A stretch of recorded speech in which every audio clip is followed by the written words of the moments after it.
ESPN 94.1 FM and AM 930 present The Drive.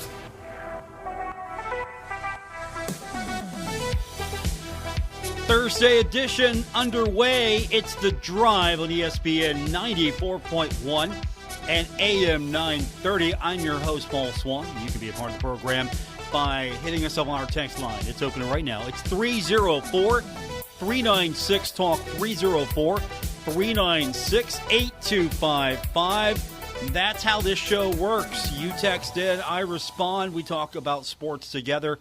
And one day, when the budget increases, we're going to have a show producer in here back in this room one day once we get the budget up, and we'll take your phone calls as well. But until then, we're going to do the text, and, of course, we'll get those in again. 304-396-TALK, 304-396-8255. Baseball earlier today, game you heard right here on ESPN 94.1 and AM 930. Pirates get the win over San Diego. The Padres fall to your Pirates 5-4, and this game did not get underway until well past its 12:35 first pitch time. The last few days, honestly, not just the last few days, but for quite a bit of time now, we have been experiencing air quality issues. And, of course, there are wildfires impacting air quality issues emanating from Canada. And so the Pirates today couldn't get started early. Now, there have been a lot of reasons for a delay, rain delay, lightning delay. Weather has definitely plagued sports. But now I can honestly say this is going to be the season of air quality delays. How crazy is that? I mean, thankfully, we don't have that much of an issue here. I mean, the air quality is not exactly spectacular in Huntington right now. I'm sure wherever you're at, it's not exactly spectacular as well. But I'm hoping this is just a passing thing. We're not going to have more of these types of issues. And hopefully we're not. But I've never heard of a baseball game called because of air quality. That's crazy. It's absolutely insane. So we got the game in, though. So it was successful for the Pirates. The Pirates get the sweep. So that is good. Pirates needed to get the win. You look at the standings right now, and the East, the Braves are still on top. The West, the Diamondbacks are still on top. And you come to the Central, and the Pirates are 4.5 back, starting to climb back up the chart, if you will. Pirates 38-42 now. The Brewers right ahead of them at 42-38. Half a game back from the Cincinnati Reds, which are 43-38. But the good news is the Pirates are on a 3-game win streak. Last 10, 4 of 6. The Reds have been a little bit better, 7-3 in their last 10. And the Brewers have been a little bit better as well, 6 of 4. But the Pirates need to be careful because the Cubs are starting to pick up. Even though they have lost 3 in a row, the Cubs could theoretically start to pick up some games if they get hot again.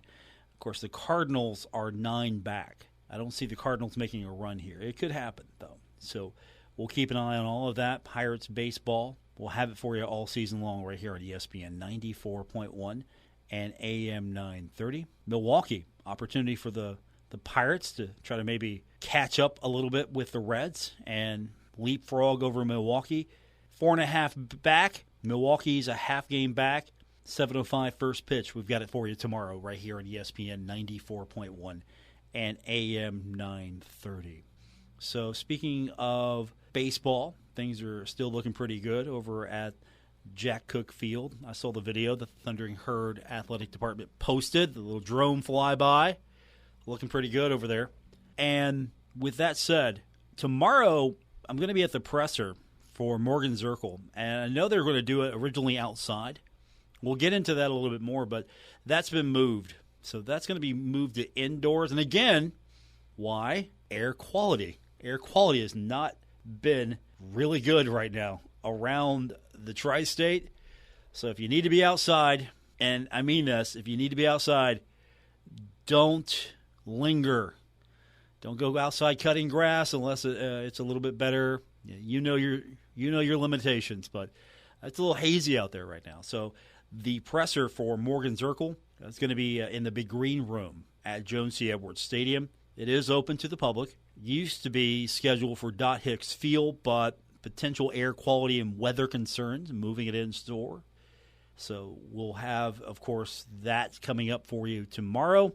We'll be there, and we'll talk about it after. So looking forward to it. And I've got a couple of questions I would like to ask, and hopefully we'll be all set to go for the weekend as we get ready to head off into the weekend with a new hire, a public, if you will, introduction. Even though we all know Morgan. That's the thing. We all know her. She played for the Thundering Herd. We all know her. She hasn't been gone that long. Of course, she was with the Herd from 2014 to 2017. And now she becomes the first former Marshall player to lead the softball program. And she has several years of experience as an assistant at Miami of Ohio for the last 4 seasons. And the Red Hawks have gone to the NCAA tournament. The Red Hawks have won the Mid-American Conference. So there is some of that coaching pedigree there. How much of that was Morgan Zirkle? How much of that is because of what she brought to the table? How much of that can we get brought to the Thundering Herd program? And hopefully it's all of it. So that's coming up tomorrow. I'm excited about that. So let's get your text in. Don't be shy. 304-396-TALK, 304-396-8255. We'll get into what's happening. I want to talk a little bit about the proposed changes to the transfer portal, the period there, the window that players can jump in the transfer portal. We touched on it a little bit yesterday. I want to get into it a little further with you. And, of course, I want to hear from you at 304-396-TALK, 304-396-8255. That's our number to be a part of today's edition of The Drive. It's on ESPN 94.1 and AM 930. Hey, it's Paul. Are you interested in starting your own podcast? Well, you're in luck. Spotify has an incredible platform that makes podcasting super easy. It's called Spotify for Podcasters, and it's your all-in-one solution. Let me break it down for you. With Spotify for Podcasters, you can record and edit your podcast right from your phone or computer. No matter what your setup is like, you can start creating today. Once your masterpiece is ready, you can distribute your podcast to Spotify and other podcast platforms. It's hassle-free, and it gets your podcast heard everywhere. But wait, there's more. Spotify even supports video podcasts, taking your content to the next level. You can engage with your fans through question and answer sessions and polls as well, making the conversation interactive and exciting. It's optional, but it's highly recommended. Now let's talk about earning money. Spotify for Podcasters offers various monetization options, including ads and podcast subscriptions. Yes, you heard that right. You can turn your passion into profit. And the best part, it's all free. No catch, no hidden fees, just pure podcast goodness. And I've personally experienced the incredible features of Spotify for Podcasters. Having those options like video podcast and engaging with fans through Q&A and polls really has taken my creativity to new heights. Trust me, you don't want to miss out on this opportunity. Are you ready to get started? Download the Spotify for Podcasters app or visit www.spotify.com/podcasters today. The world is waiting to hear your voice.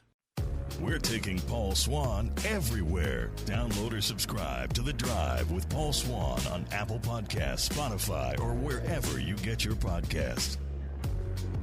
Welcome back. It's the Thursday, June 29th edition. The Drive is on ESPN 94.1 and AM 930. We do it every day, 5 to 6. We also podcast. You can find us on Apple Podcasts, Spotify, or wherever else you get your podcasts. Does anyone get their podcast on something other than Apple Podcasts or Spotify? Well, if you do, I'm there, so you can find the show and listen to it at your convenience if you can't listen to it live every day.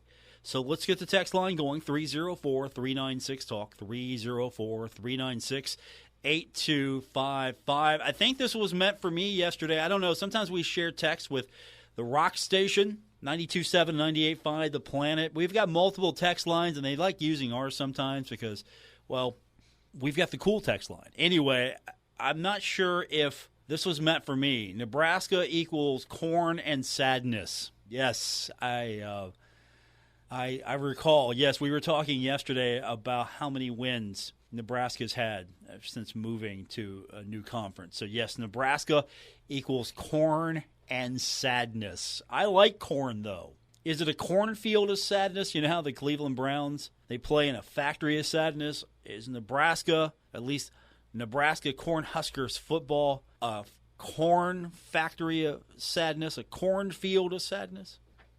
Either way, I remember when Nebraska meant something. Absolutely. I remember when Nebraska football meant something. Now, it still does. If you're in Nebraska, it's a big deal. But Nebraska, it was Nebraska and Oklahoma. Always thought, oh, that's a great game.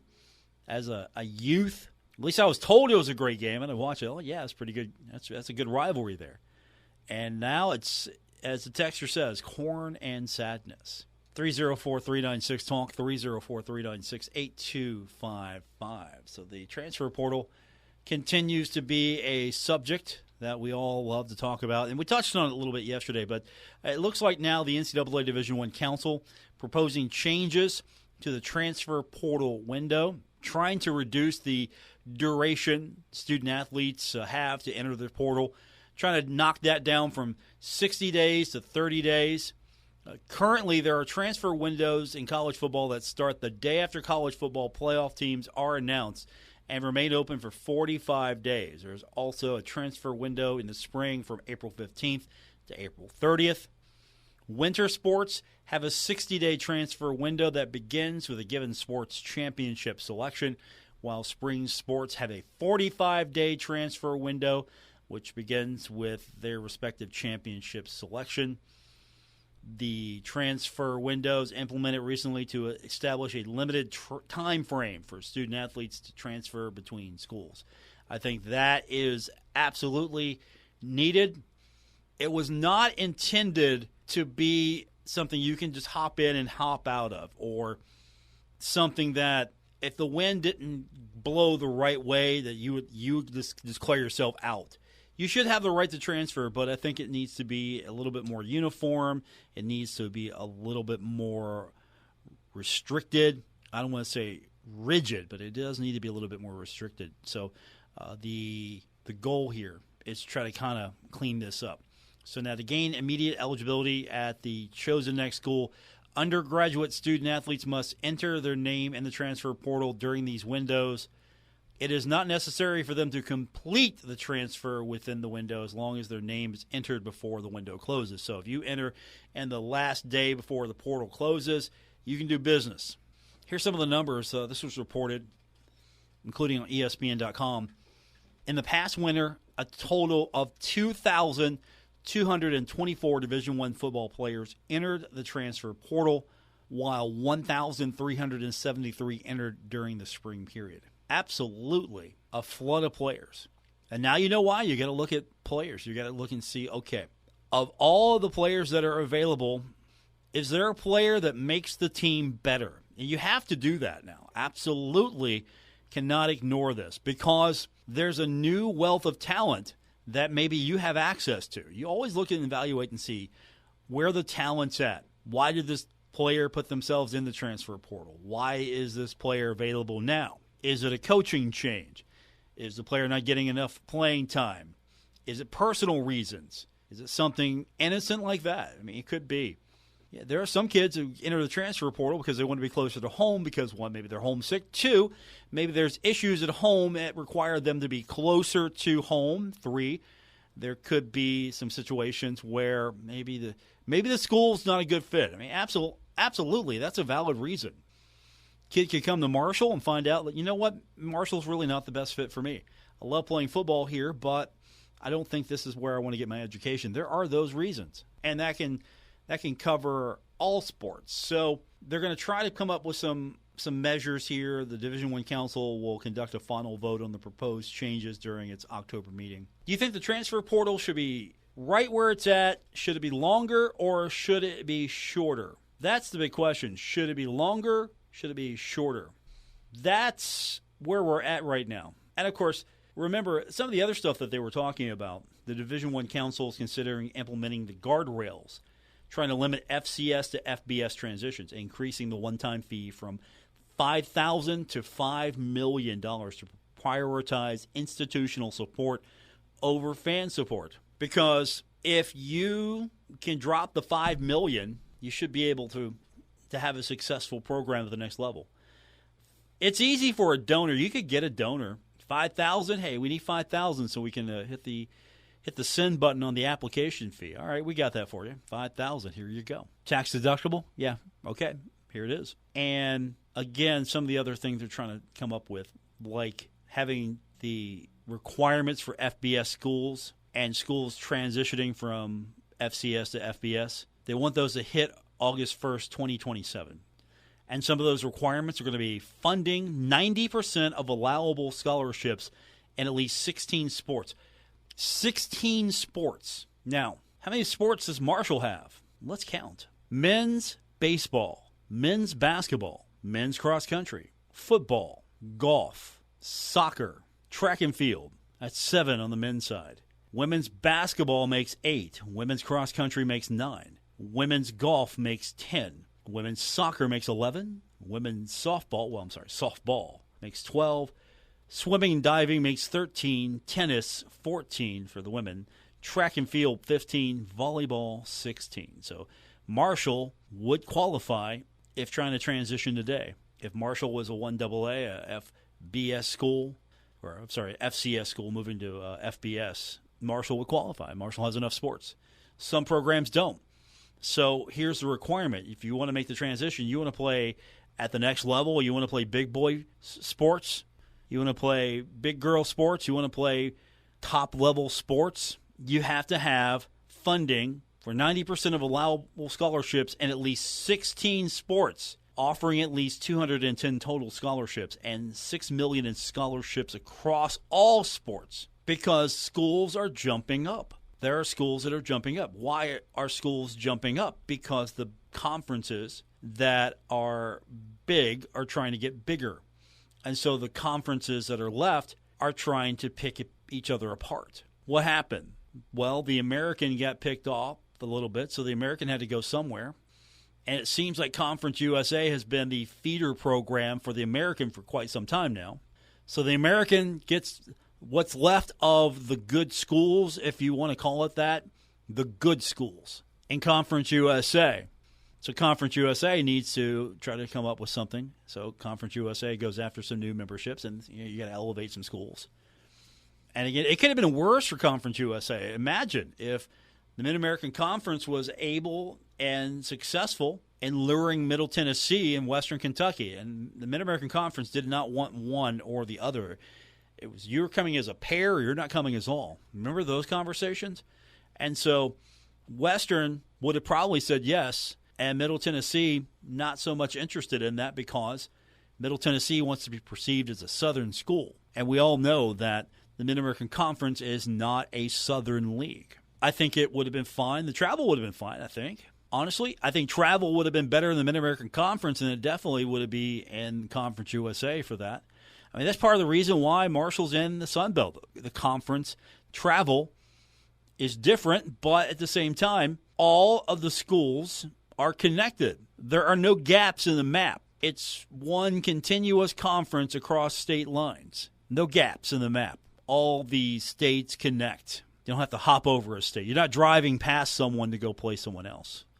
You're not driving past a state to get to the next state to play a conference foe. There's somebody representing in each state. That's perfect. It's great.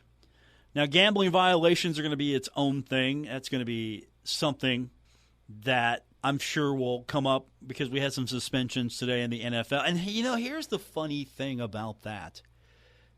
It kind of amuses me, even though it's not a laughing matter. And we'll talk about this topic when we come back. But I just want to preface this by saying the NFL has finally allowed, to some degree, I mean, we have official sports betting partners, but there's punishments for gambling. Now, if you were gambling on your own team, I can see the point. Do not bet on your own team. Okay, I understand because I am playing on this team. So if my team is playing another opponent and I wager, I am in a position, how much I don't know, but I am in a position to impact the game. So yes, that would be a bad look.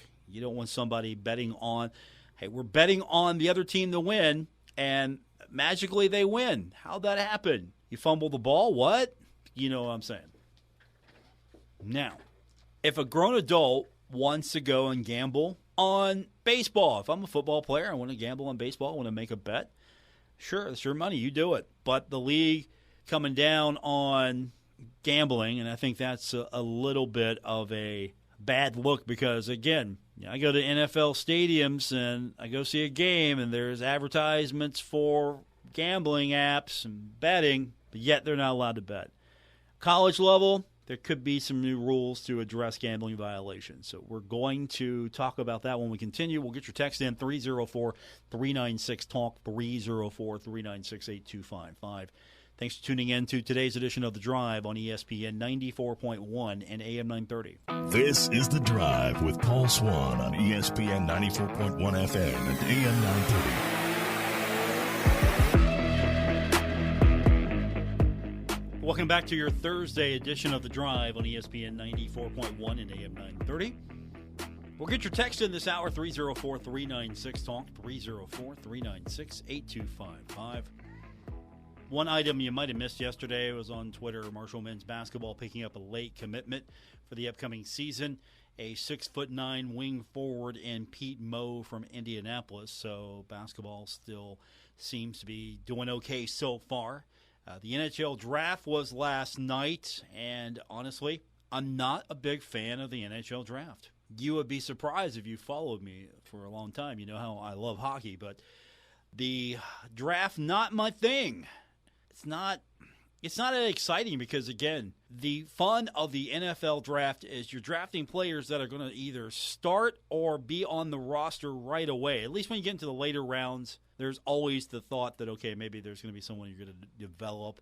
But with the NBA, there's a quicker path sometimes, I think, to the starting lineup. I expect Tavion Kinsey to either be on the roster or one step away. So the Columbus Blue Jackets pick last night, picked up a Michigan Wolverine center, Adam Fantilli. I don't know how that's going to play. Will Blue Jackets fans default to Ohio State mode with their new draft pick, or, of course, will they just realize that's a completely different world and let's go Blue Jackets? It was an interesting draft, though, last night. And, of course, you know, the commissioner, the booing of the commissioner. That's the one thing I do enjoy about the draft the most, the booing of Gary Bettman, who is finally getting into what it's all about. Finally. He has acknowledged that needs to happen. How refreshing is it to understand that a commissioner coming out should feel the heat and want the heat? It's like professional wrestling. If they're booing you, you're doing an all right job. Take the heat. Be a heel. Do we want Gary Bettman to be a face, or do we want him to be a heel? And Roger Goodell comes out and I think he thinks he's a face, but he's a heel. Embrace it. Embrace being a heel. Commissioners of leagues should be heels. Absolutely. 304-396-TALK, 304-396-8255. That's the number to be a part of today's edition of The Drive right here on ESPN 94.1 and AM 930. We've been talking a little bit about what is coming up, some proposals out there. The NCAA Legislative Committee is passing some new rules to address gambling violations. So here's the gist of it all. Offenders who are, and we talked about this with the NFL, offenders who gamble on their own games or games at their own school will permanently lose collegiate eligibility. Easy for me to say. So here's the thing. That's a smart rule. If you gamble on your own games or games at your own school, you're going to lose eligibility. You're permanently going to lose eligibility. That's a no-no. You don't do that. You don't put a wager down on your school. You don't put a wager down on your sport. You don't do that. Now, players gambling on their own sport at another school may face suspension and mandatory sports wagering prevention classes. Mandatory. Can't do that. So you can't gamble on your own school, any sport. You can't gamble on your own sport, any other school. So basically, if you're a basketball player, you can't gamble at Marshall. If you're a Marshall basketball player, you can't gamble at Marshall. And you can't gamble on college basketball. That seems pretty smart. I like fantasy football anyway. All right? Is that how that rolls? Now, penalties for gambling on other sports vary based on the dollar figures of the bet. So this is going to be interesting, completely interesting how this is going to roll. I think basically what I'm saying here is don't gamble. Just don't. It's not worth it. 304-396-TALK, 304-396-8255. That's our number to be a part of today's edition of The Drive here on ESPN 94.1 and AM 930. So we're embracing gambling. States are opening up and embracing gambling, all right? We get that. Sometimes I give you a promo code to go out and sign up to bet. I've done that. I've recorded commercials where I am promoting, go to this app, bet on the game. And that's fine. We're not professional athletes here. We're not in sports as far as the actual product. And I would get that. If you're an NFL player, you should not be allowed to gamble on the NFL, right? Too connected. But if an NFL, I think there should be some leniency, just a little bit. It's the number one rule. It's like the prime directive in baseball. Thou shall not gamble. But if you're a big lacrosse fan and you want to put down a wager on lacrosse, what's that going to hurt, right? And then again, you have the NFL that is in business here, the National Football League. And it's still not all the way because there are some leagues that do gambling partnerships better than others. And so what's the easy answer here is maybe thou shall not bet on your own sport. In college, it's a little bit different. In college, thou shall not bet on your own school. Thou shall not bet on your own sport. In the NFL, it should be okay. You can't bet on your own sport. That might be the best rule. You can't do it. If you're a football player, you don't bet on football. You're not allowed. If you're a baseball player, don't bet on baseball. If you're a hockey player, don't bet on hockey. If you're a basketball player, don't bet on basketball. If you're found out to have done that, that's going to be a rules violation. Simplify this, but at the same time, we've opened the door for all of this because, again, we have states legalizing this across the country. It's becoming more and more prominent. We have leagues that are finally opening up to all of this, making sure that they're getting a piece of this action because they can't stop it. The floodgates are open, so time to get on board with it, right? Or should we be a little bit more concerned that, on the one hand, we're suspending players for gambling? We're suspending players for gambling. On the other hand, I can listen to and watch NFL programming, and there's gambling spots there. Now, here's the funny thing about this. You have one player for the Tennessee Titans suspended for the team's first 6 regular season games for betting on non-NFL sports at the club facility. It's one thing when you bet on NFL games, if you're going to use that as your high ground. But to bet on non-NFL sports is the big deal, like you did it on club property. I mean, after all, I could go into NFL property and I can open up my sportsbook app and I could bet right there. What are you going to do to me? Because, again, the gambling the policy, that's the thing. The policy prohibits anyone in the NFL from engaging in any form of gambling in any club or league facility or venue, including the practice facility per the league. Okay, it's one thing to say don't bet on football. Okay, if you do that, you're making a big mistake, and you're going to pay for that. It's another thing to say, okay, you made a bet on something else, but since you did it on club property or team property, we got an issue here. I think that needs to be revisited a little bit. But if you know the rules, you know the rules. That's the thing about this. That is absolutely the thing here. If you know the rules, then you have made a mistake. But the integrity of the game is the big sticking point here. 304-396-TALK, 304-396-8255. More coming up on this edition of The Drive, ESPN 94.1 and AM 930. This is The Drive with Paul Swann on ESPN 94.1 FM and AM 930.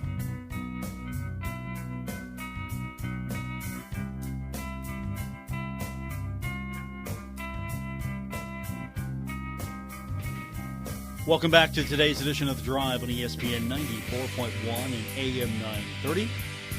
Thanks for tuning in. Tomorrow on the program, we're going to be at the presser for Morgan Zirkle. She will be officially presented to the fans. We'll find out from Marshall Athletic Director Christian Spears what it was about Zirkle that made her the best fit for Marshall softball. We'll hear from the coach herself, and, of course, we'll be talking about it with you tomorrow. And, again, that's on the Friday edition of the show right here on ESPN 94.1 and AM 930. Baseball action earlier today. The Pirates getting the sweep of the Padres. Yesterday, beat them 7-1. Today, after an air quality delay, the Pirates get the win over San Diego 5-4. So Pittsburgh wins. A little momentum now for the Pirates, and we'll have the game against the Brewers. That's coming up tomorrow. It's going to be right here on ESPN 94.1 and AM 930. The Reds beat the Orioles in 10 innings last night and win the series against the Orioles, returning to first place. Have the day off. The Guardians beat the Royals. This is unruly here. Look at this, 14-1, and they're in action now. Yankees, here's the story. Yankees beat the A's 11-0.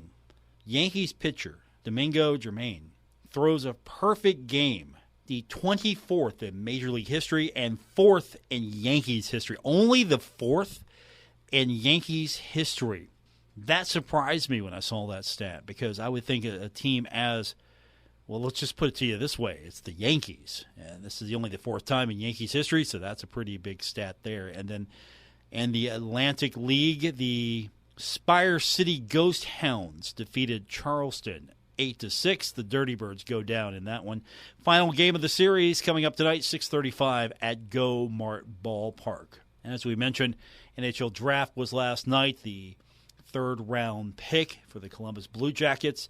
It's a Michigan Wolverine going to Columbus. That should be fun for center Adam Fantilli. He's the winner of this year's Hobie Baker Award as college hockey's top player. And I hope that the Blue Jacket fans that are also Ohio State fans embrace him. Never fun if you're a Wolverine and you got to go work and live in Columbus.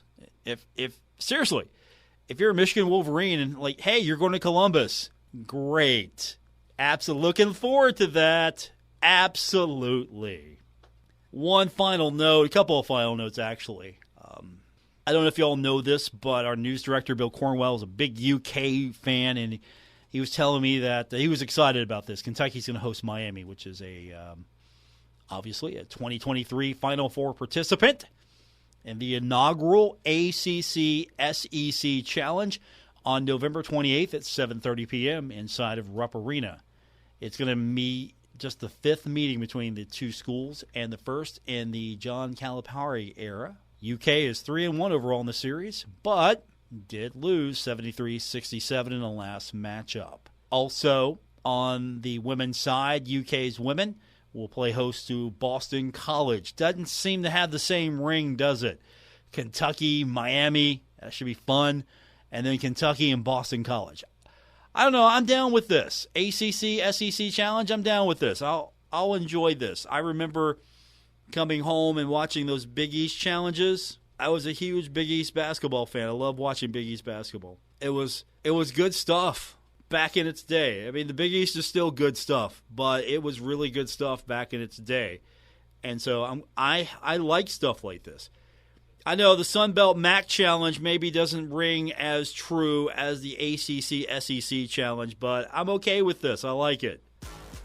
Here's what I'd like to see. Maybe you could pair up one Power 5 with one Group of 5, and then you pair up a Power 5 with a Power 5. So you have a couple of these challenges. That would be cool.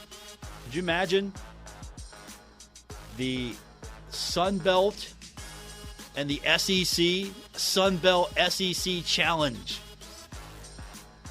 That's going to do it for this edition. Thanks for tuning in. I'll be back with you tomorrow here on ESPN 94.1 and AM 930.